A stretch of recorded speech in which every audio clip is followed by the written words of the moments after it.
കേന്ദ്ര സർക്കാർ രാഷ്ട്രീയ വേട്ടയ്ക്ക് ഉപയോഗിക്കുന്ന ഒരു പൊളിറ്റിക്കൽ ടൂൾ ആണ് എൻഫോഴ്സ്മെന്റ് ഡയറക്ടറേറ്റ് എന്ന ആരോപണം പ്രതിപക്ഷ പാർട്ടികൾ ഉന്നയിക്കാൻ തുടങ്ങിയിട്ട് കാലങ്ങളേറെയായി. ചിലപ്പോൾ കണക്കുകൾ വെച്ചൊക്കെ സമർത്ഥനം നമ്മൾ കണ്ടിട്ടുണ്ട്. അതിനിടയിലാണ് ഇ ഡി ഉദ്യോഗസ്ഥർ കൈക്കൂലി വാങ്ങിയോ വാങ്ങാൻ ശ്രമിച്ചോ പിടിയിലാവുന്ന വാർത്തകൾ രാജ്യത്തിന്റെ പല ഭാഗത്തുനിന്നും വരുന്നത്. കേരളത്തിൽ അങ്ങനെ കേട്ടിരുന്നില്ല. കേരളത്തിലും സമാനമായൊന്ന് സംഭവിക്കുകയാണ്. ഇ ഡി കേസിൽ നൂരിത്തരാം എന്ന് പറഞ്ഞ് വ്യവസായിയിൽ നിന്നും 2 കോടി രൂപ തട്ടിയ കേസിലാണ് ഇ ഡി അസിസ്റ്റന്റ് ഡയറക്ടറെ പ്രതി ചേർത്തത്. ശേഖർ കുമാർ എന്നാണ് ഉദ്യോഗസ്ഥന്റെ പേര്.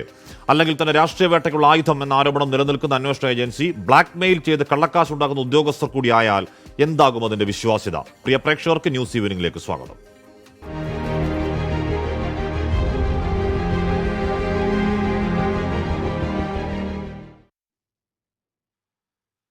അതിൽ ഏറ്റവും ഒടുവിൽ വരുന്ന വാർത്ത വിജിലൻസിന്റെ കസ്റ്റഡിയിലേക്ക് ഇതിൽ പിടിയിലായ പ്രതികൾ പോയി എന്നുള്ളതാണ്. അതിന്റെ 2, 3, 4 പ്രതികളെ വ്യാഴാഴ്ച വരെയാണ് 5 ദിവസത്തേക്ക് വിജിലൻസ് കസ്റ്റഡിയിൽ വിട്ടത്. 22-ന് 2 മണിക്ക് തിരികെ കോടതിയിൽ ഹാജരാക്കുകയും വേണം. കുട്ടിയുടെ എസ് പി ശ്രീ ജോർജ് ജോസഫ്, ശ്രീ പ്രിയദർശൻ തമ്പി, ശ്രീ റെജി ലൂക്കോസ് എന്നിവർ ചർച്ചയിൽ, മറ്റൊരാളെ കൂടി നമ്മൾ ചർച്ചയിൽ പ്രതീക്ഷിക്കുന്നു. അത് ഞാൻ ശ്രീ ജോർജ് ജോസഫിലേക്ക് പോകുന്നു. ശ്രീ ജോർജ് ജോസഫ്, ഈ കേസ് എന്താണ് ഒന്ന് ഇനി അറിയാത്ത പ്രേക്ഷകർക്കായി കൂടി വേണം ചുരുക്കി പറയാം. അത് കോവിഡ് കാലമാണ്. കോവിഡ് കാലത്ത് കൊല്ലം സ്വദേശിയായ ഒരു കശുവണ്ടി വ്യവസായി വലിയ സാമ്പത്തിക പ്രതിസന്ധിയിൽപ്പെടുന്നു. കച്ചവട പ്രശ്നം ഉണ്ടാകുന്നു. ഏതോ വഴിയിൽ വ്യാപാരിക്കെതിരെ ഒരു ഇ ഡി കേസ് ഉണ്ടാകുന്നു. പിന്നെ നമുക്കറിയാലോ, ഇ ഡിയുടെ ചോദ്യം ചെയ്യൽ ഇപ്പോൾ ഈ രാഷ്ട്രീയ പാർട്ടികൾ പറയുന്ന പോലെ ഹറാസ്മെന്റ് എന്ന് വിളിക്കപ്പെടുന്ന നടപടിക്രമങ്ങൾ പുരോഗമിക്കുന്നു. അതിനിടയിലാണ് പെട്ടെന്ന് ഈ തമനം സ്വദേശിയായ വിൽസൺ എന്നൊരാൾ ഓൺ എ ഫൈൻ ഡേ പൊട്ടി വീഴുന്നു. അയാൾ ഈ വ്യാപാരിയെ സമീപിക്കുന്നു.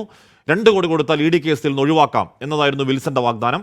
50 ലക്ഷം വീതം 4 തവണയായി കേരളത്തിന് പുറത്തുള്ള കമ്പനിയുടെ അക്കൗണ്ടിലേക്ക് ഇടണം. 2 ലക്ഷം പണമായി വേണം. പനമ്പിള്ളി നഗറിൽ ഈ പണം കൈമാറുമ്പോൾ വിജിലൻസ് പിടികൂടി. വിൽസനെ ചോദ്യം ചെയ്യുമ്പോഴാണ് വർഷങ്ങളായി കൊച്ചിയിൽ താമസിക്കുന്ന രാജസ്ഥാൻ സ്വദേശി മുരളി എന്നൊരാൾക്ക് ഇതിൽ പങ്കുണ്ട് എന്നറിയാൻ കഴിയുന്നു. അയാളെ പിടികൂടുന്നു. കൊല്ലത്തെ വ്യാപാരിക്കെതിരെയുള്ള ഇ ഡി കേസുള്ള കാര്യം തമ്മനത്തെ വിൽസൺ എങ്ങനെ അറിയുന്നു തുടങ്ങിയ ചോദ്യങ്ങൾ അവിടെ നിൽക്കുന്നു. ശ്രീ ജോർജ് ജോസഫ്, ഇത് എന്തായാലും ഇതൊരു ഒറ്റപ്പെട്ട സംഭവമല്ല. ഇത് ദീർഘനാളായി തുടരുന്ന ഒരു വ്യവഹാരം അല്ലെങ്കിൽ ഒരു ഇടപാട്. അതിലൊരെണ്ണം ഒരു കേസ് കൊടുത്തത് മാത്രം പിടിക്കപ്പെടുന്നു എന്നല്ലേ കരുതേണ്ടത് ശ്രീ ജോർജ് ജോസഫ്? ഇല്ല, ഇത് എന്തായാലും ഇതിനകത്ത് ഇ ഡിക്ക് പങ്കുണ്ടെന്ന് തന്നെയാണ് എനിക്ക് തോന്നുന്നത്. കാരണം ആ ആള് വിൽസൺ ആദ്യം ഇയാളുടെ അടുത്ത് സമീപിക്കുമ്പം പറഞ്ഞു, 1 വർഷം മുമ്പ് നിങ്ങൾക്കൊരു സമൻസ് കിട്ടി. ഇദ്ദേഹം വിദേശത്തും മറ്റും ചിലവാക്കിയത് ധാരാളം പൈസ ചിലവാക്കി. അതെല്ലാം കള്ളക്കണക്കാണ്. അന്ന് മുതലുള്ള എന്ന് പറഞ്ഞാൽ 4-5 വർഷം മുമ്പുള്ള മുഴുവൻ വിദേശത്തും ഇവിടെയും ചിലവാക്കിയതിൻ്റെ ബില്ലിൻ്റെ കോപ്പി കൊടുക്കണം എന്ന് പറഞ്ഞു വരട്ടി. അദ്ദേഹത്തിന് 1 വർഷം മുമ്പ് ഒരു സമൻസ് കിട്ടിയിരുന്നു. അതിനുശേഷം പിന്നെ നടപടി അങ്ങനെ വലിച്ചു നീട്ടിക്കൊണ്ട് പോവുകയായിരുന്നു. അപ്പോഴാണ് അയാൾ പറഞ്ഞത്, നിങ്ങൾക്ക് പുതിയൊരു സമൻസ് കൂടെ വേണമെങ്കിൽ അയക്കാം. അവിടെയാണ് ഈ കേസിൻ്റെ തിരിവ് വരുന്നത്. അങ്ങനെ അയക്കാമെന്ന് പറഞ്ഞാൽ പിറ്റേ ദിവസം തന്നെ ഇയാൾക്ക് സമൻസ് കിട്ടി, 14-ാം തീയതി. അപ്പോൾ അത് എങ്ങനെയാണ് ഈ ഏജൻറ്റിന് അയക്കാൻ പറ്റുക? അപ്പോൾ അവിടെ ഒരു റാപ്പോർട്ട് ഉണ്ടല്ലോ, ആ ഇ ഡി ഓഫീസിലുണ്ടെന്നല്ലേ അതിൻ്റെ അർത്ഥം. അപ്പോൾ അവിടുന്ന് സമൻസ് ഇയാൾക്ക് കിട്ടിക്കഴിഞ്ഞപ്പോഴാണ് കാര്യങ്ങൾ മനസ്സിലായത്. 2 കോടി ചോദിച്ചത് ബോംബെയിലുള്ള ആക്സിസ് ബാങ്കിൻ്റെ അവിടെ ഒരു അക്കൗണ്ട് കൊടുത്തിട്ടുണ്ട്, അവിടെ അയക്കണം. 4 ഇൻസ്റ്റാൾമെൻറ്റ് കറക്റ്റാണ്. അപ്പോൾ ആ കൊല്ലംകാരന് മനസ്സിലായി ഇത് നടക്കില്ലോ എന്ന് അറിയത്തില്ലല്ലോ. 2 കോടി പുള്ളിക്ക് കൊടുക്കാനും ഇപ്പോൾ സാമ്പത്തികം ഉണ്ടോ എന്ന് അറിയത്തില്ല. പുള്ളിക്ക് വളരെ സാമ്പത്തിക ബുദ്ധിമുട്ടിൽ തന്നെയാണ്. ഏതായാലും അയാൾ പറഞ്ഞു 2 ലക്ഷം രൂപ കൊടുക്ക്.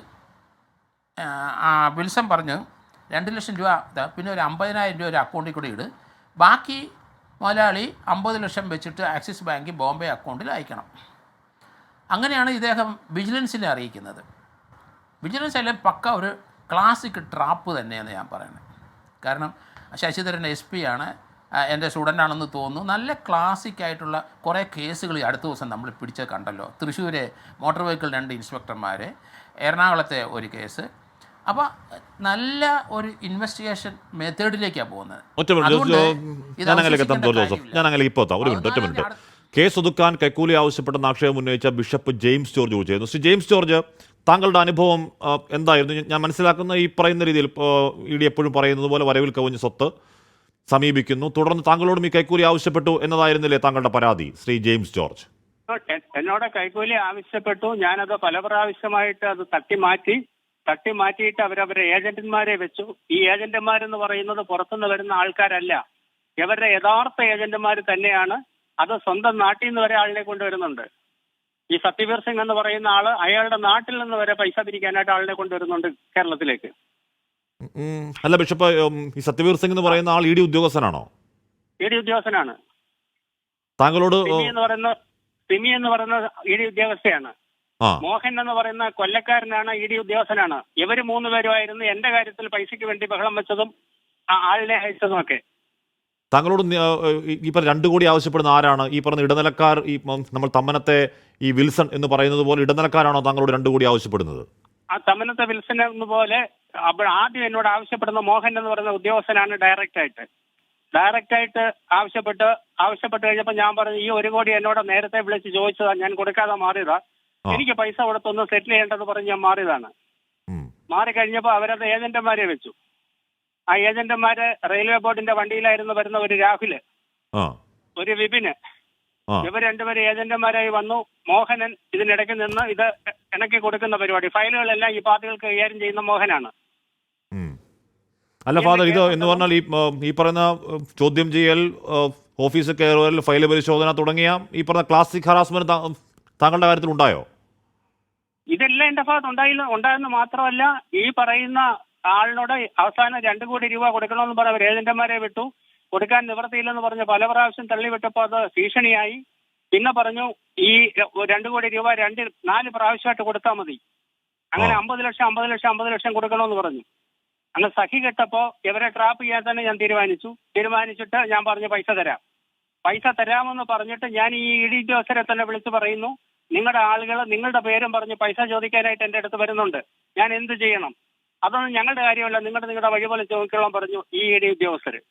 പക്ഷേ അതോടെ ഞാൻ കേസ് കൊടുത്ത് ഇവർ പണം വാങ്ങാൻ വന്നപ്പോൾ ഇവരെ കൊല്ലത്ത് വെച്ച് അറസ്റ്റ് ചെയ്തതോടുകൂടി ഈ പറയുന്ന ED ഉദ്യോഗസ്ഥയുടെ സ്വഭാവം അങ്ങ് മാറി. അതുവരെ തിരുമേനി ഞാൻ ആ മാല ഒന്ന് തൊട്ടോട്ടെ, ഇതിൽ പവർ ഉണ്ടോ എന്നൊക്കെ ചോദിച്ചു നിന്ന ഈ ED ഉദ്യോഗസ്ഥ പേര് മാറ്റി വിളി തുടങ്ങി, ജെയിംസ് ജോർജ്. എനിക്ക് സന്തോഷമാണ്. ജെയിംസ് എന്ന് പറയുന്നത് എന്റെ പേരാണ്, ജോർജ് എന്ന് പറയുന്നത് എന്റെ അപ്പന്റെ പേരാണ്. ഇത് രണ്ടിലും ഞാൻ അഭിമാനം കൊള്ളുന്നതാ. പക്ഷേ അവിടെ ചായ ഒഴിക്കാൻ നിൽക്കുന്ന ആളിനെ കൊണ്ടുവരെ ജെയിംസ് ജോർജ് താങ്കൾ ഇങ്ങോട്ട് വരൂ, ഇതായിരുന്നു ആദ്യത്തെ പരിപാടി. പിന്നെ പണം കിട്ടാതെ വന്നപ്പോൾ അവർക്കെതിരെയുള്ള അന്വേഷണം അവർ തന്നെ നടത്തുന്നത്. അവരോട് എന്തെങ്കിലും താങ്കൾ പരാതി കൊടുത്തത് എവിടെയാണ്? പരാതി എല്ലാവർക്കും കൊടുത്തു. CBI ഡയറക്ടർക്ക് വരെ കൊടുത്തു, എൻഫോഴ്സ്മെന്റ് ഡയറക്ടർക്ക് കൊടുത്തു. പക്ഷെ എൻഫോഴ്സ്മെന്റ് കൊടുത്ത പരാതി അന്വേഷിക്കാൻ കൊടുത്തത് ഇവരായി തന്നെയാണ്. അവർ തന്നെ. അത് ഞാൻ ചോദിച്ചു, സാർ നിങ്ങൾക്കെതിരെ ഞാൻ കൊടുത്തിരിക്കുന്ന പരാതിയിൽ നിങ്ങൾ തന്നെ എന്റെ മൊഴിയെടുക്കാനാണെങ്കിൽ എന്ത് കാര്യം, പിന്നെ എന്താ വിചാരിച്ച ഞങ്ങളെ കുറിച്ച് എന്നാണ് അദ്ദേഹം ചോദിച്ചത്. അതുവരെ തിരുമേനി എന്ന് വിളിച്ചുകൊണ്ടിരുന്ന ഉദ്യോഗസ്ഥർക്ക് ഈ കേസിന് ശേഷം അവർ കളർ മാറി, പിന്നെ പേരുവിളിയായി. അവര് കളർ മാറിയെന്ന് മാത്രമല്ല, അവര് പറഞ്ഞു വാദി പൈസ കൊടുക്കാമെന്നും പറഞ്ഞ് വിളിച്ചു വരുത്തിയിട്ട് പൈസ കൊടുക്കാതെ കേസ് കൊടുക്കുന്നതിനാണ് ചീറ്റിംഗ് എന്ന് പറയുന്നത്. ആ ചീറ്റിംഗ് പ്രകാരം നിങ്ങളുടെ പേര് കേസ് വരും. പിന്നെ ഇത്രയും നാള് ഇനി വാദി പ്രതിയാകാൻ പോവാണ്, മറ്റേത് മറിച്ച് എന്നൊക്കെ ആയിരുന്നു അവരുടെ രീതി. അച്ഛോ, ഇപ്പൊ ഈ കേസ് ഇപ്പൊ എന്താ? ഇപ്പൊ നിലവിൽ ഉപദ്രവമുണ്ടോ? ഉപദ്രവിക്കാവുന്ന എല്ലാം ഉപദ്രവിച്ച് എന്റെ സ്വത്തുക്കള്, എന്റെ ഭാര്യയുടെ സ്വത്തുക്കള്, ഭാര്യ വീട്ടുകാരുടെ സ്വത്തുക്കള്, അവരുടെ അച്ഛനുള്ള പരമ്പരാഗത സ്വത്തുക്കള് എല്ലാം ഇവര് അറ്റാച്ച് ചെയ്ത് വെച്ചത് മാത്രമല്ല, എന്നെയും എന്റെ ഭാര്യയും 2 തവണകളിലായിട്ട് വിളിച്ചു വരുത്തി നൂല് ബന്ധമില്ലാതെ, EDയുടെ ഏത് അധികാരം ഉപയോഗിച്ചെന്ന് എനിക്ക് അറിഞ്ഞുകൂടാ, നൂല് ബന്ധമില്ലാതാണ് ഞങ്ങളെ പരിശോധിച്ചത്. അതിനു മുമ്പ് 4ഓളം ഉദ്യോഗസ്ഥന്മാര് അവിടെ ഡയറക്ടർമാരുടെ മുമ്പിൽ ഞാൻ പോയിട്ടുണ്ട്. ഓരോ ഉദ്യോഗസ്ഥനും ഒന്നും ചോദിച്ചിട്ടില്ല, ഇമാരി ഹരാസ്മെന്റ് ഉണ്ടായിട്ടില്ല. പണം കിട്ടാതെ വന്നപ്പോഴാണ് സത്യവീർ സിംഗും സിമിയും ഈ മോഹൻ എന്ന് പറയുന്നവരും ഇവർ 3 പേരും കൂടെ ചേർന്ന് ഈ നാട് നടക്കുന്നത്. അവരുടെ വിചാരം ഇത് ED ഓഫീസ് എന്ന് പറയുന്ന മഹത്തായ ഒരു സംഭവമാണ്. ഈ രാജ്യത്തെ സാധാരണക്കാരന് നീതി കിട്ടാനുള്ള ഏറ്റവും നല്ലൊരു സംഭവമാണ് ED ഓഫീസ്. പക്ഷേ കേന്ദ്ര ഗവൺമെന്റിനെ പോലും ഭരണാധികാരികളെ മുഴുവനും നശിപ്പിക്കത്തക്ക രീതിയിൽ, നാറ്റത്തക്ക രീതിയിലാണ് ഇവരുടെ പ്രവർത്തനം. അത് ഏറ്റവും കൂടുതൽ ആർത്തി എന്ന് പറയുന്ന ഒരു സ്ത്രീ എന്ന നിലയിൽ ഞാൻ ബഹുമാനിക്കുന്ന ആളാണ്. പക്ഷേ ആ ആർത്തി അത് സഹിക്കാൻ പറ്റുന്നില്ല. എന്നിട്ട് മൊഴി കൊടുക്കാനായിട്ട് ഈ മോഹൻ എന്ന് പറഞ്ഞ ഉദ്യോഗസ്ഥനെ കൊല്ലം ഈസ്റ്റ് പോലീസ് വിളിച്ചു വരുത്തി. കൊല്ലം ഈസ്റ്റ് പോലീസ് സ്റ്റേഷനിൽ വന്ന ഉടനെ അയാൾ എന്നോട് പറയുന്നു, എനിക്ക് പേഴ്സണലായിട്ടും സംസാരിക്കണം. ഞാൻ പറയും, എനിക്ക് നിങ്ങളോട് പേഴ്സണലായിട്ട് സംസാരിക്കേണ്ട കാര്യമില്ല, ഞാൻ നിങ്ങൾക്ക് കൊടുത്തേക്കുന്ന പരാതിയിൽ മൊഴി കൊടുക്കാനോ നിങ്ങളെ ഐഡന്റിഫൈ ചെയ്യാനോ ഞാൻ വന്നത്. ഉടനെ അദ്ദേഹം സെന്റിമെന്റ്സ് ഇറക്കാൻ തുടങ്ങി. എന്റെ ഭാര്യയ്ക്ക് ബ്രസ്റ്റ് ക്യാൻസറാണ്, എന്റെ അച്ഛൻ മരിച്ചുപോയി, സാമ്പത്തികമായി ഭയങ്കര പ്രശ്നത്തിലാണ്, നിങ്ങൾ ഈ കേസുമായിട്ട് മുന്നോട്ട് പോയാൽ ഞാൻ ആത്മഹത്യ ചെയ്യും. ആത്മഹത്യ ചെയ്യുമ്പോൾ നിങ്ങളുടെ പേര് ഞാൻ എഴുതി വെക്കും. ഞാൻ പറഞ്ഞു, നിങ്ങൾ എന്റെ പേര് എഴുതി വെച്ചാൽ എനിക്ക് സന്തോഷമാണ്. ഇതുപോലെ സഹിക്കുന്ന ഒരുപാട് ആളുകളുണ്ട്, അവർക്ക് വേണ്ടി ഒരു പുണ്യകർമ്മം ഞാൻ ചെയ്തതായിട്ട് ലോകം എന്നെ കരുതിക്കോളും. അതുകൊണ്ട് നിങ്ങൾ എൻ്റെ പേര് എഴുതി വെച്ചിട്ട് തന്നെ ആത്മഹത്യ ചെയ്യണമെന്ന് പറഞ്ഞു. പക്ഷേ ആ കേസിന്റെ സ്ഥിതി എന്തായെന്ന് എനിക്ക് അറിഞ്ഞുകൂടാ. കാരണം ഈസ്റ്റ് പോലീസ് ചെന്നപ്പോഴും അവർ പറയുന്നത്, അന്നത്തെ SI ഷബ്നി എന്ന് പറയുന്ന SI ഉണ്ട്, അവർ പറയുന്ന വാദി പ്രതിയാവും, ഞാനിങ്ങ് റെഫർ ചെയ്യും എന്ന് പറഞ്ഞ് ആ പ്രതിയുടെ ഫോൺ വാങ്ങിച്ചു നോക്കുന്നതിന് പകരം വാദിയുടെ ഫോൺ വാങ്ങിച്ച് ഇപ്പോഴും അവർ വെച്ചിരിക്കുക. എന്നിട്ട് താങ്കളുടെ സ്വത്ത് മൊത്തം അറ്റാച്ച് ചെയ്ത് വെച്ചേക്കുവാണ്. എന്റെ സ്വത്തുക്കളും മൊത്തം എന്റെ കിടപ്പാടം വരെ ടച്ച് ചെയ്ത് വെച്ചിരിക്കുക. എന്ത് ചെയ്താന്ന് എനിക്ക് അറിഞ്ഞുകൂടാ. ഇനിയിപ്പോ ഈ കേസൊക്കെ കഴിയണം. ഇപ്പൊ ഏതോ കാലം ഇപ്പൊ ഈ ഇഡിയുടെ സ്ഥിരം പരിപാടിയാണ് അറ്റാച്ച്മെന്റ് ചെയ്ത് വെക്കുക. അവരുടെ ലക്ഷ്യം അതേ ഉള്ളൂ, ഞാനും എന്റെ സന്തതിയും ഇത് അനുഭവിക്കരുത്. അങ്ങയോട് ലക്ഷ്യം. അല്ല, അങ്ങയോട് എന്തിനാണ് ഈ പറയുന്ന ഈ അന്വേഷണ ഏജൻസിക്ക് ഇത്ര പക എന്തിനാണ് ശ്രീ ജെയിംസ്? പണം കൊടുക്കാത്തോണ്ടല്ല, ഞാൻ ഇവരായിട്ട് എന്താ വിരോധം? എല്ലാം ഇതുവരെ ED സെറ്റിൽ ചെയ്തിട്ടുള്ള കേസുകൾ എന്നെടുത്ത് പരിശോധിച്ചാൽ മതി. പണം വാങ്ങിയിട്ടുള്ള എവിടെ നിന്നൊക്കെയാണെന്നറിയാം. ഇവർക്ക് തിരുവനന്തപുരത്ത് പ്രത്യേക സോണൽ ഓഫീസുണ്ട് കൈക്കൂലിക്ക് വേണ്ടി, ഒരു കൊച്ചാശ്രമം. അല്ല ശ്രീ വ്യക്തമായി അന്വേഷിക്കുന്ന ഒരു ഉദ്യോഗസ്ഥൻ ആവശ്യപ്പെട്ടാൽ ഞാൻ അവരെ കൂടെ പോയി ഈ പറയുന്ന കാര്യങ്ങളൊക്കെ കാണിച്ചു കൊടുക്കാം. അല്ല ശ്രീ ജെയിംസ് ജോർജ്, ഇവിടെ നിലവിൽ ആ കേസിന്റെ അവസ്ഥ എന്തുമായിക്കോട്ടെ, പക്ഷേ താങ്കളുടെ അനുഭവത്തിന്റെ പശ്ചാത്തലത്തിൽ ഇതുപോലെ സമാനമായ മറ്റെവിടെയെങ്കിലും ഉണ്ടോ എന്ന് അന്വേഷിച്ചിട്ടുണ്ടാവില്ലേ? അതിന് താങ്കൾക്കൊരു ഉത്തരവ് എന്താണ്? ഇത് ഇവരുടെ ഒരു സ്ഥിരം പരിപാടി എന്ന് പറയാൻ പറ്റുമോ ശ്രീ ജെയിംസ് ജോർജ്? പരിപാടി തന്നെ. ഏതെങ്കിലും കേസ് ഒത്തുറപ്പാക്കിയിട്ടുണ്ടെങ്കിൽ അത് കാശ് വാങ്ങിച്ചുകൊണ്ടാണ്.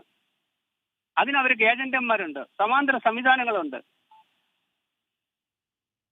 അവരാദ്യമേ പറയും പാർട്ടിക്കാരറിഞ്ഞാൽ പിന്നെ ഒന്നും നടക്കത്തില്ല, പാർട്ടിക്കാരറിയരുത്. Okay, thank you Shri bishop James George. അപ്പോൾ താങ്കൾക്കുണ്ടായ അനുഭവം താങ്കൾ തുറന്നു പറയുകയാണ്. ഈ രീതിയിൽ ഇപ്പോൾ എന്ന് പറഞ്ഞാൽ ഇത് ഈ കേസിന് ഏറ്റവും സമാനമായി തന്നെ എന്ന് പറഞ്ഞാൽ നമ്മളിപ്പോൾ കേട്ട ഈ കേസിന് സമാനമായി തന്നെയാണ് ബിഷപ്പും പറയുന്നത്. അദ്ദേഹം പറയുന്നത് അദ്ദേഹത്തിൻ്റെ രീതിയിൽ ഇത്തരത്തിൽ വരവിൽ കവിഞ്ഞ സ്വത്ത് എന്നൊരു കേസുമായി വരുന്നു. ചോദ്യം ചെയ്യൽ, ഹറാസ്മെൻറ്റ്. പെട്ടെന്ന് ഓൺ എ ഫൈൻ ഡേ ഇടനിലക്കാർ പ്രത്യക്ഷപ്പെടുന്നു, 2 കോടി ആവശ്യപ്പെടുന്നു. ഇതേപോലെ 4 തവണയായി പണം കൊടുക്കണം എന്നാവശ്യപ്പെടുന്നു. പണം കൊടുക്കാൻ തയ്യാറാവാതെ അത് കേസിലേക്ക്, പക്ഷേ ബിഷപ്പിന് പറ്റിയ ഒരു തകരാറ് വിജിലൻസിനെ കൊണ്ട് ഈ പറഞ്ഞ തെളിവടക്കം പിടിപ്പിക്കാതെ ഇഡിയിലേക്ക് തന്നെ പരാതിയുമായി പോകുന്നു. പെട്ടെന്ന് സ്വഭാവം മാറുന്നു. പിന്നീട് ഈ പറഞ്ഞ കേസിൻ്റെ അതിന് മുന്നോട്ടുള്ള പോക്ക്, അതിൻ്റെ ബാക്കി കാര്യങ്ങളൊക്കെ. അതിനിടയിൽ വരുന്ന വാർത്ത ഈ പറയുന്ന ചാർട്ടേഡ് അക്കൗണ്ടൻറ്റിൻ്റെ ഫ്ലാറ്റിൽ പരിശോധന, ഓഫീസിൽ പരിശോധന എന്ന വാർത്ത വരുന്നുണ്ട്. വിഷ്ണു സുരേഷ് വിവരങ്ങൾ ചെയ്യുന്നു. വിഷ്ണു, പരിശോധന പുരോഗമിക്കുന്നത് എങ്ങനെയാണ്? കാശ്മീരി രഞ്ജിത്തിന്റെ ഓഫീസിലാണ് പരിശോധന നടക്കുന്നത്. അതായത് രഞ്ജിത്താണ് ഈ കശുവണ്ടി ഉടമയുടെ അല്ലെങ്കിൽ കശുവണ്ടി വ്യവസായിയുടെ അഡ്രസ്സ് ഈ തട്ടിപ്പുകാർക്ക് നൽകിയതെന്നാണ് ഇന്ന് വിജിലൻസ് SP പ്രതികരിച്ചത്. അപ്പോൾ ഇയാൾക്ക് ഇത്തരത്തിൽ ഈ വിവരങ്ങൾ എങ്ങനെ ലഭ്യമായി എന്നുള്ളത് പരിശോധിക്കണം, ഇയാളുടെ ലാപ്ടോപ്പ് അടക്കം പരിശോധിക്കണമെന്ന് ഇന്ന് വിജിലൻസ് SP പറഞ്ഞിരുന്നു. ആ പശ്ചാത്തലത്തിലാണ് ഇയാളുടെ ഓഫീസ് കേന്ദ്രീകരിച്ച് വിജിലൻസ് ഇപ്പോൾ പരിശോധന നടത്തുന്നത്. ഉറപ്പായും ഡിജിറ്റൽ തെളിവുകളടക്കം അവിടെ നിന്ന് പിടിച്ചെടുക്കും. രഞ്ജിത്തിനെയും 5 ദിവസത്തേക്ക് കസ്റ്റഡിയിൽ വിട്ടിട്ടുണ്ട്. പള്ളിമുക്ക് വാര്യം റോഡിലുള്ള ചാർട്ടേഡ് അക്കൗണ്ടന്റ് ഓഫീസാണ് ഇപ്പോൾ പരിശോധിച്ചു കൊണ്ടിരിക്കുന്നത്. ഇയാൾ സമാനമായ രീതിയിൽ മറ്റാർക്കെങ്കിലും വേണ്ടി അല്ലെങ്കിൽ മറ്റാരെങ്കിലും ഇത്തരത്തിൽ തട്ടിപ്പിൽ പെടുത്താൻ ശ്രമിച്ചിട്ടുണ്ടോ എന്നുള്ള കാര്യമൊക്കെ സമാന്തരമായി പരിശോധിച്ചു വരികയാണ്. ഇവിടെ നിന്ന്, അതായത് രഞ്ജിത്തിന്റെ ഓഫീസിൽ നിന്ന് ലഭിക്കുന്ന തെളിവുകൾ ഈ കേസിൽ ഏറ്റവും നിർണായകമായ ഡിജിറ്റൽ തെളിവുകളായി മാറാൻ സാധ്യതയുണ്ട് എന്നാണ് വിജിലൻസിന്റെ വിലയിരുത്തൽ. ഓക്കെ, എന്തായാലും വീഡിയോ ഉദ്യോഗസ്ഥർ ഉൾപ്പെട്ട കൈക്കൂലി കേസിൽ അറസ്റ്റിലായ ചാർട്ടേഡ് അക്കൗണ്ടന്റ് രഞ്ജിത്ത് വാര്യരുടെ ഓഫീസിലാണ് ഇപ്പോൾ വിജിലൻസിന്റെ റെയ്ഡ്. കൊച്ചിയിലെ ഓഫീസിലാണ് വിജിലൻസ് പരിശോധന. ഈ പറയുന്ന ED അസിസ്റ്റന്റ് ഡയറക്ടറുമായി എന്തെങ്കിലുമൊക്കെ ബന്ധം തുടങ്ങിയ തെളിവ് പരതുകയാവണം ഒരുപക്ഷെ വിജിലൻസ്. ശ്രീ ജോർജ് ജോസഫ്, നേരത്തെ നമ്മളോട് സംസാരിച്ച ബിഷപ്പ് കൊല്ലത്തെ ഒരു സഭയുടെ ബിഷപ്പാണ്. അദ്ദേഹത്തിൻ്റെ വരവിൽ കവിഞ്ഞ സ്വത്തിനെക്കുറിച്ചുള്ള ആധികാരിക വിവരങ്ങൾ നമുക്കറിയില്ല. പക്ഷേ ബിഷപ്പ് പറയുന്നത് ഏതാണ്ട് സമാനമായി തന്നെയാണ്, ഏതാണ്ട് സമാനമായ മോഡസ് ഓപ്പറാണ്ടി. ഈ രീതിയിൽ കേസുണ്ടാവുന്നു, ചോദ്യം ചെയ്യൽ പോലെയുള്ള ഹറാസ്മെൻറ്റ്, അതിനുശേഷം ഇടനിലക്കാർ വരുന്നു, ഇടനിലക്കാർ 2 കോടി ആവശ്യപ്പെടുന്നു. അപ്പോൾ ശ്രീ ജോർജ്, നമ്മൾ നേരത്തെ പറയുന്നത് ഇത് ഒറ്റപ്പെട്ട സംഭവമല്ല, ഇതിലെ സംഘം ഒറ്റപ്പെട്ട സംഘമല്ല. ഇത്തരത്തിൽ ഈ പറയുന്ന ഏറ്റവും പവർഫുള്ളായ അന്വേഷണ ഏജൻസിയുടെ മറവിൽ ഒരു സംഘം, ഇത്തരത്തിലുള്ളൊരു, ഞാൻ പറയുന്നത് ED ഉദ്യോഗസ്ഥരൊക്കെ ഇത്തരക്കാരെന്നുള്ളതല്ല, 100-ൽ 1-2 പേര് മതിയല്ലോ അതിൻ്റെ പേര് ചീത്തയാക്കാൻ. ഇത്തരത്തിലുള്ള ഒരു ഗൂഢസംഘം വർക്ക് ചെയ്യുന്നു എന്ന് കരുതണോ ശ്രീ ജോർജ് ജോസഫ്? തീർച്ചയായിട്ടും അത് EDയുടെ ക്രെഡിബിലിറ്റി പോയില്ലേ. കേരളത്തിൽ നമ്മളൊക്കെ ED എന്ന് പറയുമ്പോൾ അത് സന്തോഷിച്ചിരുന്നതാണ് ഒരു റെയ്ഡിനൊക്കെ. പക്ഷേ ആ ക്രെഡിബിലിറ്റി പോകുന്ന കണ്ട് ആ ഫാദറിനെ എന്തിനാണ് അദ്ദേഹത്തിൻ്റെ ഭാര്യയുടെ പേരിലും കുടുംബ സ്വത്തുക്കൾ വഴി അറ്റാച്ച് ചെയ്ത് വെച്ചിരിക്കുന്നത്? എന്താണെന്ന് മനസ്സിലായി. വിദേശത്തു നിന്ന് ഫണ്ട് വന്നതായിരിക്കാം. കാരണം അത് നമുക്കറിയാമല്ലോ, നമ്മുടെ ചുട്ടി കമ്പനിയിൽ അദ്ദേഹത്തിൻ്റെ 1000 കോടിക്ക് അടുത്തെങ്ങാണ്ട് വിദേശത്ത് നിന്ന് ഇന്ത്യയിലോട്ട് പണം വന്നപ്പം പുള്ളിയുടെ ഡിഫൻസ് എൻ്റെ ചുട്ടിക്ക് ചേർന്ന ആൾക്കാരെല്ലാം വിദേശത്ത് പോയപ്പോൾ അവിടുന്ന് പൈസ അയക്കുകയാണ്. അപ്പോൾ ഇപ്പോഴേ അത് ഓപ്പണായി. ഇന്ത്യയിലെ അല്ലെങ്കിൽ ജനങ്ങളെല്ലാം വിദേശങ്ങളിലൊക്കെ പണം ഇങ്ങോട്ട് അയക്കുക, അങ്ങോട്ട് പോകും, ബിസിനസ് ചെയ്യുകയൊക്കെ കോമണായി. അപ്പോൾ അതിനകത്ത് ഇപ്പം പഴയ കാലത്തെ പോലെ നമുക്ക് അതിനകത്ത് അതിശയോക്തി എക്സാജറേഷൻ ഒന്നും പാടില്ല. കാരണം ഇന്ത്യക്കാർ ഓപ്പണായിട്ട് വേൾഡ് മുഴുവൻ നടന്ന് ബിസിനസ് ചെയ്യുകയാണ്.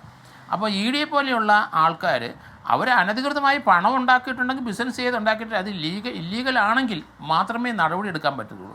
കാണുന്ന പണക്കാരെ മുഴുവൻ അല്ലെ പണം ഉണ്ടെന്ന് ധരിക്കുന്നവരെ മുഴുവൻ ഇതുപോലെ ഒരു റെയ്ഡ് നടത്തി ഉൾപ്പെടുത്തുന്നത് അതെന്തായാലും കേരളത്തിൽ ചിലവാകില്ല. അത് തീർച്ചയായിട്ടും ഇവിടെ വിജിലൻസ് വളരെ ശക്തമാണ്. ഗവൺമെൻറ് പല സന്ദർഭത്തിലും ഗവൺമെൻറ്റിൻ്റെ പല ഇൻട്രസ്റ്റുള്ള വകുപ്പിലെ ആൾക്കാരെ പലരും EDയുടെ കേസിനകത്തൊക്കെ ഉൾപ്പെടുത്തി വന്നപ്പം അന്ന് ഗവൺമെൻറ് ഇപ്പോഴത്തെ പ്രസൻറ്റ് ഗവൺമെൻറ് അതിശക്തമായിട്ട് അതിനെ എതിർക്കുകയും ചെയ്തു. അപ്പം മുഖ്യമന്ത്രി പിണറായി വിജയന് അത് ഞാൻ ആലോചിക്കുകയും ചെയ്ത് എന്തിനാണ് ഒരു അന്വേഷണ ഏജൻസിക്കെതിരായിട്ട് ഇങ്ങനെ പറയുന്നതെന്ന്. ഇപ്പോഴത് കൃത്യമായല്ലോ. ഇപ്പോൾ എറണാകുളത്തെ ആ ക്ലാസിക് റെയ്ഡെന്നാണ് ഞാൻ പറയുന്നത്. കാരണം അത്ര കൃത്യമായിട്ട് വന്നിരിക്കുന്നു.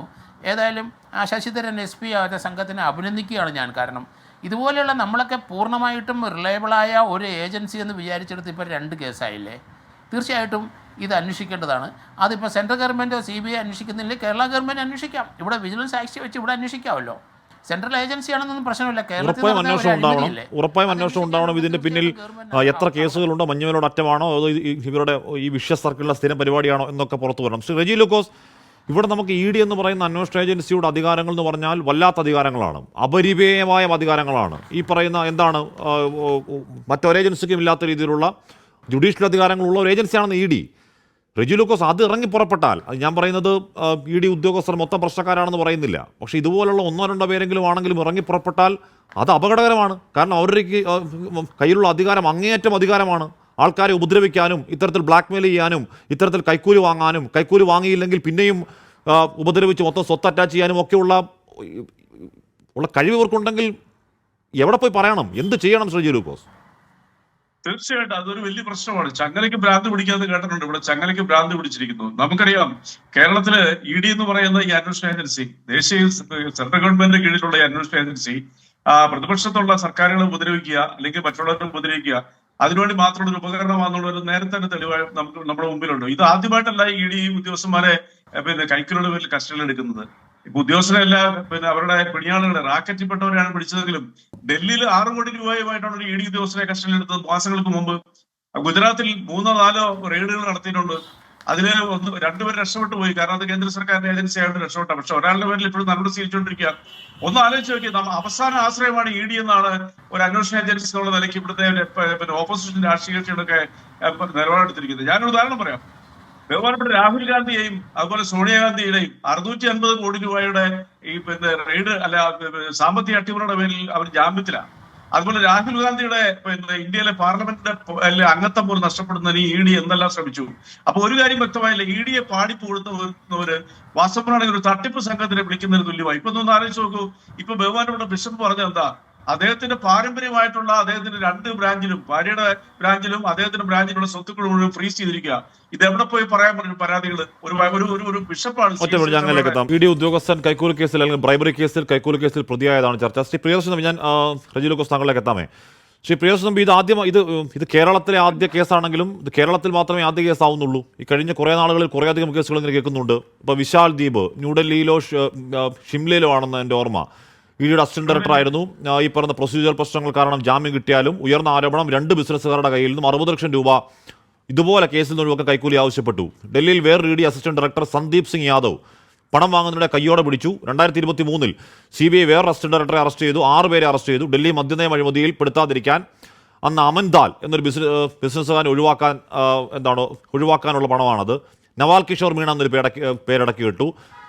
തമിഴ്നാട്ടിൽ അങ്കിത് തിവാരി ED ഉദ്യോഗസ്ഥരോട് ആവശ്യപ്പെട്ട കൈക്കൂലി 20 ലക്ഷം രൂപയാണ്. അപ്പോൾ ഇത് കേരളത്തിൽ ആദ്യ സംഭവമാണെങ്കിലും രാജ്യത്തിൻ്റെ പല ഭാഗങ്ങളിൽ CBI ആയും അതത് സംസ്ഥാനത്തിലെ വിജിലൻസായും കുറേയധികം കേസുകൾ കേൾക്കുന്നുണ്ട്. ശ്രീ പ്രിയദർശൻ, ഇത് ED എന്ന് പറയുന്ന സംവിധാനത്തിൻ്റെ അധികാരങ്ങൾ എന്ന് പറഞ്ഞാൽ ഭയപ്പെടുത്തുന്ന അധികാരങ്ങളാണ്. ആരെയും വിളിച്ചു വരുത്താം, അവർക്ക് സംശയമുള്ള ആരെയും സമൻ ചെയ്ത് വിളിച്ചു വരുത്താം. ഈ പറയുന്ന സ്വത്ത് പ്രൊസീഡ്സ് ഓഫ് ക്രൈം എന്നാണെന്ന സംശയത്തിൽ അത് മൊത്തം മരവിപ്പിച്ച് വെക്കാം, ഊടുപാട് മരവിപ്പിച്ച് വെക്കാം. ഈ പറയുന്ന അക്കൗണ്ടുകൾ എന്തെങ്കിലും സംശയമുണ്ടെങ്കിൽ അത് മൊത്തത്തിൽ ഫ്രീസ് ചെയ്ത് വെക്കാം. അങ്ങനെ അധികാരമുള്ള ഒരു ഏജൻസിയുടെ ഉദ്യോഗസ്ഥർ ഇങ്ങനെ പെരുമാറാൻ തുടങ്ങിയാൽ എന്താണ് അവസ്ഥ? എന്ത് ഭീകരമാണത് ശ്രീ തമ്പി?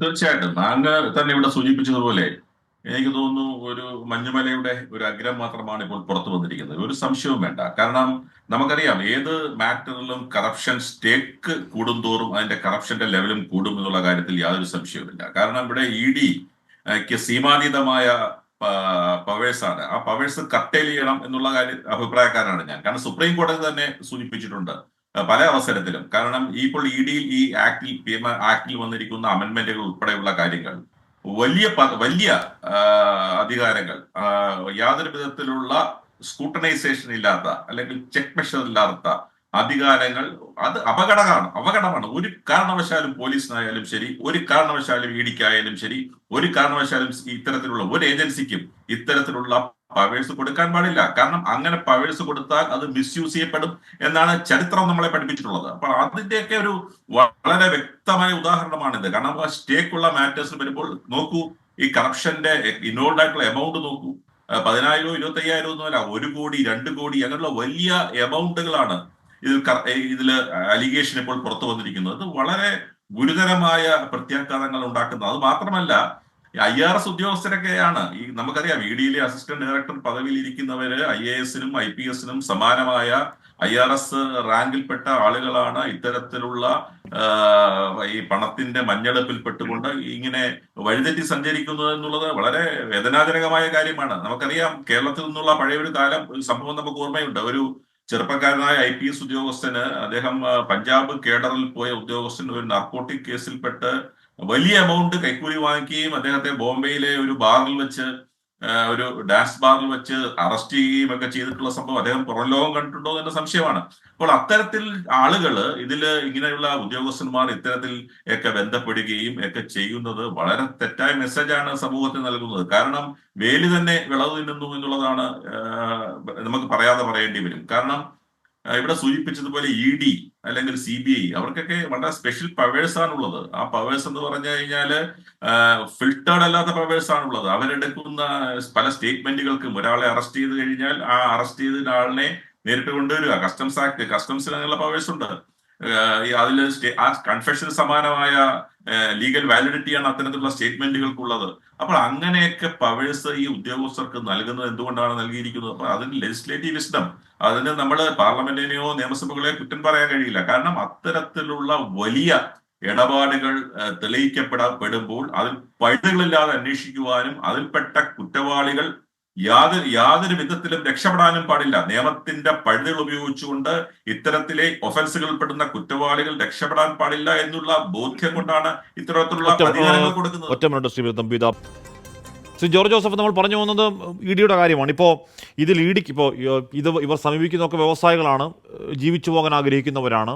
ഇഡിക്കെതിരെ നിന്നാൽ ഏത് രീതിയിലാണ് ഉപദ്രവം ഉണ്ടാവുക എന്ന് ആ വ്യവസായികൾ ഭയപ്പെടുന്നുണ്ടാവും. അതുകൊണ്ട് ഇതിനെതിരെ പരാതിയുമായിട്ടൊക്കെ പോകാൻ ഒരു എക്സ്ട്രാ ബോൺ അവിടെ ആവശ്യം എന്തായാലും ഉണ്ടല്ലോ ശ്രീ ജോർജ് ജോസഫ്. അങ്ങനെ എക്സ്ട്രാ ബോണുള്ളവർ പരാതിയുമായി പോകുന്നുണ്ട്, ഈ പറയുന്ന കൈക്കൂലിക്കാര ഉദ്യോഗസ്ഥർ കുടുങ്ങുന്നുണ്ട്.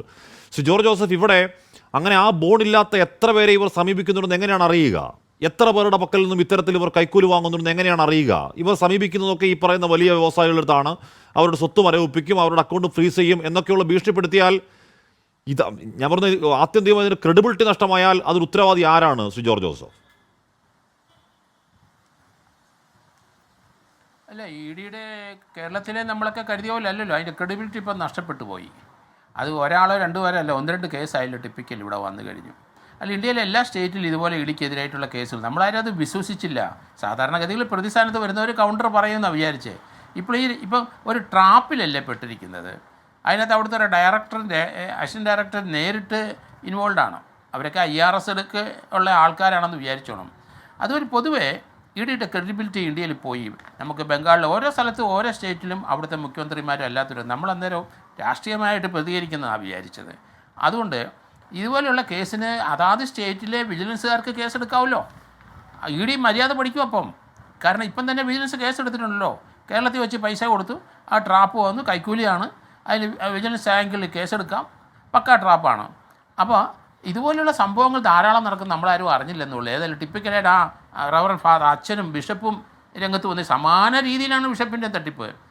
അപ്പം ഇതിനകത്തെ സ്റ്റാഫുകൾ പലരും അവരുടെ പ്രവർത്തനങ്ങൾ ഇതുപോലെയുള്ള ഇതിനെന്തായാലും സുപ്രീം കോടതിയിൽ ഇവിടെയുള്ള ആൾക്കാർ നിയമപരമായിട്ട് ഒരു തടയിടേണ്ടത് അത്യാവശ്യമാണ്. കാരണം എല്ലാ സ്റ്റേറ്റിലും ഇതുപോലത്തെ കേസുകളായി കഴിഞ്ഞു. അപ്പോൾ അവർ ഇങ്ങനെയുള്ള സ്ഥലത്ത് ഒരു പ്രിലിമിനറി എൻക്വയറി നടത്തിയിട്ട് അത് വേറൊരു ഫോറത്തിലെങ്ങാനും കാണിച്ച് അവരുടെ അപ്രൂവൽ വാങ്ങിച്ച ശേഷം പ്രൊസീഡ് ചെയ്യാൻ പറ്റുള്ളൂ. ED-യിലെ 3-4 പേര് വിചാരിച്ചു കഴിഞ്ഞാൽ നേരിട്ടങ്ങ് നടപടി എടുക്കാമെന്ന് പറഞ്ഞാൽ പരിപാടി നിർത്തേണ്ടി വരും. കാരണം അതിന് തീർച്ചയായിട്ടും വേറെ എവിടെയെങ്കിലും ED-യുടെ തന്നെയോ ഒരു യൂണിറ്റ് ഇത് പരിശോധിച്ച ശേഷം അവർ ഇൻട്രസ്റ്റ് ചെയ്യണമെന്നാണ് ഞാൻ പറയുന്നത്. അല്ലാതെ ഒരു ED-യുടെ അസിസ്റ്റന്റ് ഡയറക്ടർ എടുത്തുകൊണ്ട് ഒരു പരാതി കൊടുത്താൽ ഉടനെ അങ്ങ് എടുക്കുകയല്ല. ഇന്ത്യയിൽ എല്ലായിടത്തും അങ്ങനെ ആ രീതിയിലൊരു ഒരു പുനഃപരിശോധന അത്യാവശ്യമാണ്. കാരണം രണ്ടുപേരുടെ തന്നെ കണ്ടല്ലോ അവരുടെ ജീവിതങ്ങൾ, പാരമ്പര്യമായി കിട്ടിയ സ്വത്തുക്കൾ മുഴുവൻ അവർ ഫ്രീസ് ചെയ്ത് കഴിഞ്ഞു. എങ്ങനെ ഇവർക്ക് ജീവിക്കാൻ പറ്റും? അതുകൊണ്ട് വിദേശത്ത് ഉള്ളവരല്ലേ ഇതുപോലെ ഹറാസ് ചെയ്ത്. കേരളത്തിലുള്ള വളരെ, കാരണം ഇന്ന് ഒരു കണക്ക് കണ്ടപ്പം 11,872 കോടി രൂപയാണ് ഒരു വർഷം കേരളത്തിലേക്ക് വിദേശ ഫണ്ട് വരുന്നത്. അപ്പോൾ വിദേശത്ത് ചിലവാകും, ധാരാളം പൈസയും ചിലവാകും, ധാരാളം പേര് വിദേശത്ത് പോകുന്നുണ്ട്. അത് മലയാളിയുടെ സ്വഭാവമായി മാറിക്കഴിഞ്ഞു. അതിനൊക്കെ കേസെടുക്കാൻ പോയാൽ അത് നടക്കും. അത് വരുമാനമല്ല, ന്യായമായ വരുമാനമല്ലേ. ഇവിടെ അവർ ടാക്സ് വല്ല എവോയ്ഡ് ചെയ്തിട്ടുണ്ടെങ്കിൽ അത് പിടിച്ചോളൂ.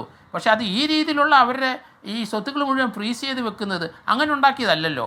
ഈ കുടുംബ സ്വത്തുക്കളും ഭാര്യയുടെ സ്വത്തുക്കളും അല്ലേ ഇങ്ങനെ കൈക്കൂലി വാങ്ങിച്ചുണ്ടാക്കിയതല്ലല്ലോ. അല്ലെങ്കിൽ ഇവർ അമിതമായി പണം ഉണ്ടാക്കിയിട്ട് അതിൻ്റെ ടാക്സ് അടയ്ക്കാതെ ഉണ്ടാക്കിയ സ്വത്തുക്കളൊന്നും അല്ലല്ലോ. അപ്പോൾ അതുകൊണ്ട് അത് കോടതി ഇമ്മീഡിയറ്റ് ആയിട്ട് കോടതിയിൽ എന്തെങ്കിലും പരാതി കൊടുത്തിട്ട് അത് റിലീസ് ചെയ്യാൻ നോക്കേണ്ടി വരും അങ്ങനെയുള്ള സ്ഥലത്ത്. പക്ഷേ ഇത് ED-യുടെ അധികാരം വെച്ച് നോക്കിയാൽ അത്ര എളുപ്പമല്ല സാർ. നമ്മുടെ ശ്രദ്ധയിൽ വന്നില്ല. ED പറയുന്നതാണ് അവിടെ വേദവാക്യം, മാത്രമല്ല അവർക്ക് ഈ പറയുന്ന ജുഡീഷ്യൽ അധികാരമുണ്ട്. ഞാൻ അങ്ങനെ എത്താം. ശ്രീജിലുക്കോസ് പറ്റുമല്ലേ? ഓക്കെ, ശ്രീജിലുക്കോസ്, ഇവിടെ നമ്മൾ പാർലമെന്റിൽ കേന്ദ്ര സർക്കാർ തന്നെ കൊടുത്ത കണക്ക് പ്രകാരം പോയ 10 വർഷം 134 കേസുകൾ ED-യുടെ കൺവിക്ഷൻ 2 ആകെ ഈ പറഞ്ഞ ശിക്ഷയിലേക്ക് എത്തിയത്. പോട്ടെ, അതിപ്പോൾ അത് രാഷ്ട്രീയ ആരോപണം, രാഷ്ട്രീയക്കാർക്കെതിരെയുള്ള കേസുകൾ ഒരുപാട് നമ്മൾ കാണുന്നുണ്ട്. പ്രതിപക്ഷ സംസ്ഥാനങ്ങളിലേക്ക് മാത്രം പോകുന്നതും നേതാക്കളെ മാത്രം പിടികൂടുന്നതൊക്കെ ഒരുപാട് നമ്മൾ കാണുന്നുണ്ട്. അതല്ലല്ലോ ഒരുപക്ഷെ അതിനേക്കാൾ കൂടുതൽ ഭീകരമല്ലേ നാടിൻ്റെ നാനാഭാഗങ്ങളിൽ ഇത്തരത്തിലുള്ള ന്യൂനപക്ഷമാണെങ്കിൽ കൂടിയും ഉദ്യോഗസ്ഥർ കയറി ബ്ലാക്ക്മെയിൽ ചെയ്ത് പണം ഉണ്ടാക്കി കഴിഞ്ഞാൽ ഈ അപരിമേയമായ അധികാരങ്ങൾ അവരുടെ ഇരിക്കൂടി ചെയ്തു കഴിഞ്ഞാൽ വീണ്ടും ഒരിക്കൽ കൂടി ഈ കാര്യങ്ങൾ ചൂണ്ടിക്കാണിക്കൊണ്ട് ഇതിൻ്റെ അധികാരം ഇത്ര വേണോ എന്ന് സുപ്രീം കോടതിയിലേക്ക് പോകേണ്ട സമയം അതിക്രമിച്ചില്ലേ റിജിലുക്കോസ്? 100% ഭയാനകമായ അധികാരമാണ് ഈ ഏജൻസിക്കുള്ളത്. ഒരാളെ നോട്ടീസ് അയച്ച് സമൻസ് അയച്ച് വിളിച്ചു വരുത്താം, എത്ര ദിവസം വേണമെങ്കിലും ചോദ്യം ചെയ്യാം, അവർക്ക് സംശയം ഉണ്ടെന്നുണ്ടെങ്കിൽ വിത്തൗട്ട് ബെയിൽ ജയിലിലടയ്ക്കാം. ഒരു ഉദാഹരണം, കരുവന്നൂർ കേസുമായി ബന്ധപ്പെട്ട് നിരപരാധിയായ ഒരു സഖാവിനെ 1 വർഷം ജയിലിലിട്ട് അവസാനം സുപ്രീം കോടതി ഗവൺമെന്റ് ഹൈക്കോടതി താക്കീത് ചെയ്തു. എന്ത് തെറ്റിന്റെ പേരിൽ ഈ മനുഷ്യരെ 1 വർഷം നിങ്ങൾ ജയിലിലിട്ടെന്ന് ചോദിച്ചു. അദ്ദേഹത്തിന് ജയിൽ മോചിതനാക്കി, അദ്ദേഹത്തിന് വ്യവസ്ഥകളില്ലാണ്ട് ജാമ്യം കൊടുത്തു വിട്ടു. അതുപോലെ തന്നെ ഇവിടെ ഈ ED-യുടെ അന്വേഷണം ആവശ്യപ്പെടുന്ന ചില രാഷ്ട്രീയ ശത്രുക്കൾക്കുള്ളൊരു താക്കീതായത്. ഇവിടെ ഇപ്പൊ സംഭവിച്ചിരിക്കുന്നത് എന്താ? 1 വർഷം മുമ്പ് സമൻസ് അയച്ച ഒരു വ്യവസായിക്ക് 1 വർഷത്തിന് ശേഷം മൂന്നാമൻ തമ്മനത്തുള്ളൊരു വിൽസൺ എന്ന് പറയുന്ന അയാളെ വിളിക്കുന്നു, ഇങ്ങനെ ഒരു സമൻസിന്റെ കാര്യം പറയുന്നു, അത് 1 വർഷം മുമ്പാണെന്ന് പറഞ്ഞപ്പോൾ അടുത്ത ദിവസം വീണ്ടും വരുമെന്ന് പറഞ്ഞു. അതുപോലെ ആ സമൻസ് വരുന്നു, 2 കോടി രൂപ ചോദിക്കുന്നു. അതാണ് ഇപ്പൊ ട്രാപ്പിലേക്ക് വന്നിരിക്കുന്നത്. അപ്പൊ ഈ ED-യിലെ ഉദ്യോഗസ്ഥന്മാർ അറിയാതെ ഇങ്ങനെ ഒരു സമൻസ് പോകുമോ? അങ്ങനെ എത്ര കോടാനുകോടികൾ ഇവർ തട്ടിയെടുത്തിട്ടുണ്ട്. ഇപ്പൊ എല്ലാ ഉദ്യോഗസ്ഥന്മാരൊന്നും മോഷ്ടാക്കളാണെന്ന് നമ്മൾ പറയുന്നില്ല, തട്ടിയെടുത്തിട്ടുണ്ട് കേരളത്തിൽ നിന്നും. അതുപോലെ കേന്ദ്ര സർക്കാരിനോട് ഒരിക്കൽ സുപ്രീം കോടതി ചോദിച്ചതാണ്, എന്തിനാണ് അമിത അധികാരത്തിൽ ഇത്ര ഏജൻസികളെ വെക്കണം നമ്മൾ ഒരിക്കൽ ചോദിച്ചതാണ്. ആ ചോദ്യം ആരുടെ കേസിലാണ് ചോദിച്ചത്? പിന്നെ നമ്മുടെ കേജ്രിവാളിനെ അറസ്റ്റ് ചെയ്തിട്ട് ജാമ്യത്തിലിട്ടപ്പോൾ 2ാമത്തെ ജാമ്യാപേക്ഷ ചോദിച്ചതാ. പക്ഷേ ED-യുടെ ശക്തമായ വാദഗതികളിൽ പിന്നെ സുപ്രീം കോടതി ഒന്നും പറഞ്ഞില്ല. അവസാനം 6 മാസങ്ങൾക്ക് ശേഷമാണ് ആ മനുഷ്യൻ ജാമ്യം കൊടുത്തത്. ഹേമന്ത് സോറനെ ED അറസ്റ്റ് ചെയ്ത് അന്വേഷണത്തിന്റെ ഭാഗമായിട്ട് ജയിലിലിട്ടില്ലേ, തീഹാർ ജയിലിലിട്ടില്ലേ? സുപ്രീം കോടതി കൊടുത്ത് ജാമ്യത്തിൽ പറഞ്ഞ് ED എത്ര രൂക്ഷമായിട്ട് വിമർശിച്ചിരിക്കുന്നു. അപ്പൊ രാഷ്ട്രീയ ശാസ്ത്രജ്ഞത പേരിലും പോക്കറ്റ് വീർപ്പിക്കാൻ വേണ്ടിയിട്ടും തട്ടിപ്പ് നടത്തിയിരിക്കുന്നത്. കരിമന്നൂരിൽ 3.25 കോടി രൂപയുടെ കുംഭകോണം, പിന്നെ ഇത് ബ്ലാക്ക് മണിയുടെ ഹവാല പണത്തിന്റെ കേസ് ഹൈബ്രാഞ്ച് അന്വേഷിച്ച് 1.25 കോടി രൂപ പിടിച്ചെടുത്തു. ഉടനെ വന്നു ED ആ കേസ് സ്വയം ഏറ്റെടുത്തു. എവിടെ പോയി ആ കേസ്? അങ്ങനെ എത്ര കേസുകൾ ഇല്ലാതായി. മാത്രമല്ല ഇപ്പോൾ രാഷ്ട്രീയ ചേരുമാറ്റം നടത്തിയാൽ കേസുകൾ ഇല്ലാതായി പോകുന്ന കഥയൊക്കെ നമ്മൾ ഒരുപാട് പറഞ്ഞതാണ്, കണ്ടതാണ്. ഞാൻ അങ്ങനെ കഥ ശ്രീ പിയേഴ്സൺ തമ്പി, ഇവിടെയുള്ള പ്രശ്നം ഇത് തന്നെയാണ് പ്രശ്നം. ഇതിൻ്റെ അധികാരം വല്ലാത്ത രീതിയിലുള്ള ആസുര സ്വഭാവമുള്ള അധികാരങ്ങളുള്ള ഒരു ഏജൻസിയാണ് ഈ ഏജൻസിയുടെ ക്രെഡിബിലിറ്റി തിരിച്ചുപിടിക്കൽ ആ ഏജൻസിക്ക് തന്നെ അനിവാര്യവുമാണ്. കാരണം നമുക്ക് എങ്ങനെയാണ് അറിയാൻ, ഇപ്പോൾ ഈ പറഞ്ഞ ബിഷപ്പ് ജെയിംസ് ജോർജ് എന്ന് പറയുന്ന ഈ ബിഷപ്പിൻ്റെ പേരിലുള്ള കേസ് എന്താണെന്നാലും എനിക്കറിയില്ല. പക്ഷേ അദ്ദേഹം ഒരു കാര്യം പറയുന്നുണ്ട്, ആ കേസ് ശരിയോ തെറ്റോ ആയിക്കോട്ടെ, അദ്ദേഹം പക്ഷേ ഒരു കാര്യം പറയുന്നുണ്ട്, ഇതേപോലെ 2 കോടി ആവശ്യപ്പെട്ട് ED ഉദ്യോഗസ്ഥർ തന്നെ സമീപിച്ച കാര്യം അദ്ദേഹം പറയുന്നുണ്ട്, ഇടനിലക്കാർ വന്ന കാര്യം പറയുന്നുണ്ട്. അദ്ദേഹം അതിനെതിരെ കേസുമായി പോലും, അപ്പോൾ അദ്ദേഹം എന്തായാലും നുണ പറയില്ല, കാര്യത്തിൽ നുണ പറയേണ്ട കാര്യമില്ലല്ലോ. അദ്ദേഹം അതിനെതിരെ കേസുമായി പോവുകയും ആ കേസിൽ കഴമ്പുണ്ടെന്ന് കണ്ടുകൊണ്ടാകുമല്ലോ ഇദ്ദേഹത്തെ മൊഴി കൊടുക്കാനൊക്കെ വിളിച്ചിട്ടുണ്ടാവുക. ശ്രീ, അതെന്ത് പ്രവണതയാണ്? അതൊരു ട്രെൻഡ് ആവുകയാണെങ്കിൽ എന്തൊരു ട്രെൻഡാണ്? ആ ട്രെൻഡ് മൂലം ഈ ഉദ്യോഗസ്ഥരുള്ള മാരകമായ അധികാരങ്ങൾ കൊണ്ട് ഇറങ്ങിക്കഴിഞ്ഞാൽ എന്ത് ചെയ്യും ശ്രീ തമ്പി? തീർച്ചയായിട്ടും. കാരണം അത് എനിക്ക് തോന്നുന്നു നമ്മുടെ ജനാധിപത്യ സംവിധാനത്തെ തന്നെ ഭരണഘടന ഉയർത്തിപ്പിടിക്കുന്ന വലിയ മൂല്യങ്ങളെ പോലും അട്ടിമറിക്കുന്നതാണ്. കാരണം ഈ വലിയ അധികാരങ്ങൾ ഇവർക്ക് നൽകിയിട്ടുണ്ട്. ഈ ആക്ടിൽ കുറെ പ്രിസംപ്ഷൻസ് ഉണ്ട് in favour of the prosecution. കാരണം സാധാരണ ഒരു ക്രിമിനൽ ജൂറിസ്പ്രുഡൻസിലെ ഒരു ക്രിമിനൽ കേസിലെ ഒരു ബേസിക് പ്രിൻസിപ്പിൾ എന്ന് പറയുന്നത് accused is presumed to be innocent until the contrary is proved എന്നുള്ളതാണ്. എന്നാൽ അതിനൊരു അപവാദമാണ് ഈ ആക്ടിലെ പല പ്രൊവിഷൻസും. അപ്പോൾ അത്തരത്തിലുള്ള ഈ വെൽഫെയർ പ്രൊവിഷൻസ് ഇവർക്ക് നൽകിയപ്പോൾ, ഈ ഉദ്യോഗസ്ഥർക്ക് നൽകിയപ്പോൾ, അത് അവരവരുടെ സ്വന്തം കാര്യത്തിന് വേണ്ടി, കാരണം നമ്മൾ മനസ്സിലാക്കേണ്ട കാര്യം ഈ വെൽത്ത് ഇതിനെക്കുറിച്ചൊക്കെ അവർക്ക് നേരത്തെ അറിയാൻ കഴിയും. ആരുടെ കയ്യിലാണ് ഈ കള്ളപ്പണം ഉള്ളതെന്ന് അവർക്ക് അറിയാൻ കഴിയും. അല്ലെങ്കിൽ ആരാണ് അവരെ പിടിക്കുക എന്നുള്ളതിന് പകരം അവരെ ബ്ലാക്ക്മെയിൽ ചെയ്യുക, അല്ലെങ്കിൽ ഇല്ലാത്ത ആളുകളെ ബ്ലാക്ക്മെയിൽ ചെയ്യുക. എന്നിട്ട് വലിയ സീരിയസ് ആയിട്ടുള്ള ഒരു ഇഷ്യൂ ആണത്. ആ ഇഷ്യൂ ഇന്ന് ഇത്രയും സോഷ്യൽ മീഡിയ ഇത്ര വ്യാപകമായിരിക്കുന്ന കാലത്ത്, ദൃശ്യമാധ്യമങ്ങൾ ഇത്ര ശക്തമായിരിക്കുന്ന കാലത്ത്, ആ കാലഘട്ടത്തിലും അവർ ഇത്തരത്തിലുള്ള കഴിമതി കാണിക്കാൻ ധൈര്യം കാണിക്കുന്നു എന്നുള്ളത് വളരെ ഗൗരവമാണ്. അങ്ങനെയുള്ള ആളുകളെ നമ്മൾ വെച്ചുറപ്പിക്കാൻ പാടില്ല എന്ന് മാത്രമല്ല, ഈ ഇഡിയുടെ പവേഴ്സ് കുറയ്ക്കണമെന്നുള്ള മുറവിളി നമ്മുടെ എല്ലാ സമൂഹത്തിൻ്റെ എല്ലാ തലങ്ങളിൽ നിന്നും വരുന്നുണ്ട്. അതിനെ രാഷ്ട്രീയമായി മാത്രം കാണരുതെന്നുള്ള അഭിപ്രായക്കാരനാണ് ഞാൻ. രാഷ്ട്രീയമായി കാണണ്ട, എന്നാൽ ഇഡിയുടെ പവേഴ്സ് കട്ടൽ ചെയ്യണം. അതിനുവേണ്ടി എന്താണ് ചെയ്യാൻ കഴിയുക എന്നുള്ള തരത്തിൽ രാഷ്ട്രീയ പാർട്ടികളായാലും ശരി, സാമൂഹ്യ സംഘടനകളായാലും ശരി, അതിന് അത്തരത്തിലുള്ള ചർച്ചകൾ ഉരുത്തിരിഞ്ഞു വരണം. ശരിയാണ്. ഒന്നല്ല, പലയാവർത്തി സുപ്രീം കോടതിയിലേക്ക് ആളുകൾ പോയിട്ടുണ്ട്. സുപ്രീം കോടതി ഇതിൽ വാദം കേട്ടിട്ടുണ്ട്. പക്ഷേ ഒരു പരിധിവരെ എന്തൊക്കെയോ ചില അധികാരങ്ങൾ പോയിട്ടുണ്ടെങ്കിലും അവരുടെ ഈ പരമമായ അധികാരം അങ്ങനെ നിലനിൽക്കുകയാണ്. അധികാരം നിലനിൽക്കുമ്പോൾ ഈ പ്രവണത ശരിയല്ല. മാത്രമല്ല, ഇപ്പോൾ നോക്കൂ, ഇപ്പോൾ രാജ്യത്തുടനീളം ഇഡിക്കെതിരെയുള്ള ഇത്തരം ബ്രൈബറി കൈക്കൂലി കേസുകൾ നോക്കൂ. ആരോപണം 20 ലക്ഷത്തിന് മുകളിലേക്കാണ്. അതിൽ 10,000, 25,000, 1 ലക്ഷം പോലും അല്ല. 20 ലക്ഷം മുതൽ കോടികളാണ് ഈ പറയുന്ന ബ്രൈബറി കൈക്കൂലി. അത് നല്ല പ്രവണതയല്ല. അത് ED എന്ന് പറയുന്ന അന്വേഷണ ഏജൻസിയുടെ വിശ്വാസ്യതയെ തകർന്ന് തരിപ്പണമാക്കി പാതാളക്കുഴിയിലേക്ക് തള്ളിവിടുന്നതാകും.